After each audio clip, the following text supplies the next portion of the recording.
Well, you've got Mr. Everything English, and today, guys, I want to talk about A-level results. Since yesterday, there's been massive outcry that the results were not fair, they were unjust, they were favorable to certain people. I want to start off by going through some of the statistics from what the data proved based upon the results yesterday. Number one, guys, we found that students in private schools received twice as much A and A star grades than students from comprehensive schools. Number two, we found that the number of students who were awarded A's and A stars in independent schools rose by 4.7%. On the other hand, those students who attended local sixth forms, their A and A star rose by a meager 0.6%. So 0.6%. This is terrible when you look at the average of England, which rose by, I believe, 2.3.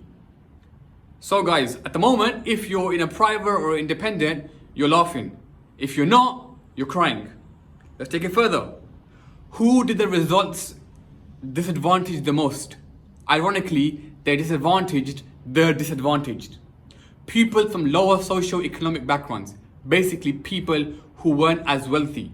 These are the students whose grades were lowered the most. There's a statistic, guys, that 1 in 10 student, no, that's fine. 1 in 10 student from a disadvantaged background had their C grade lowered by at least 1. 1 in 10. And then, guys, you find that the attainment gap, meaning how well people do, from students who receive free school meals to those who don't receive free school meals, has broadened a lot more this year. Now, the government is saying it's because of an algorithm that this is how the data and the results were calculated. Guys, for me, look, this is reflective of the system we live in. It's capitalism. It favors who? It favors the wealthy. If you were living in a postcode that didn't fit a particular criteria, your grades were basically bumped down. It's as simple as that. And if you were living in a particular postcode, you had much more of an advantage. Now, for me, this is not about race, this is about wealth. And it's very, very unfair because the results did not take into account your discipline, your hard work, your kind of work ethic. Students from the poorest backgrounds work the hardest. I was one of those students, so I know how it is. Now, that does not mean that students from wealthier backgrounds don't work hard. It's not a war between wealth and poor, but it's a reflection on the government and how they view certain people from certain backgrounds. Now, I don't make videos like this normally, but it's absolutely frustrating when you have children crying, children messaging, not because they are crying over silly things.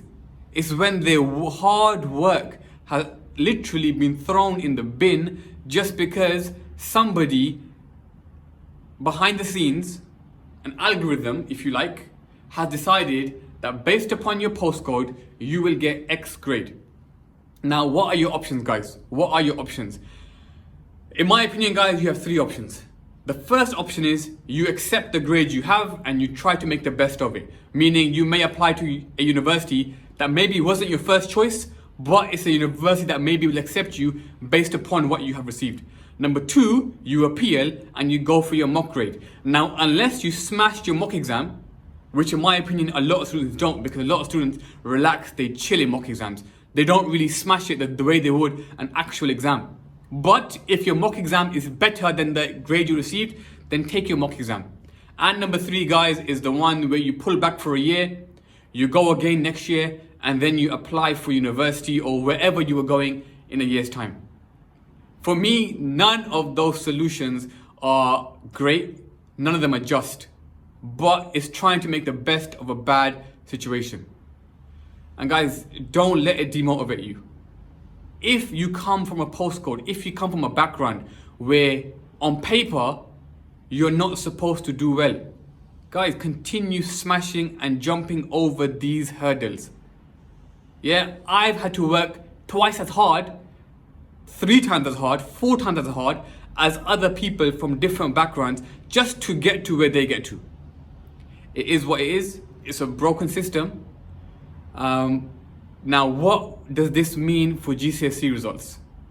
Wait for the next video. Peace.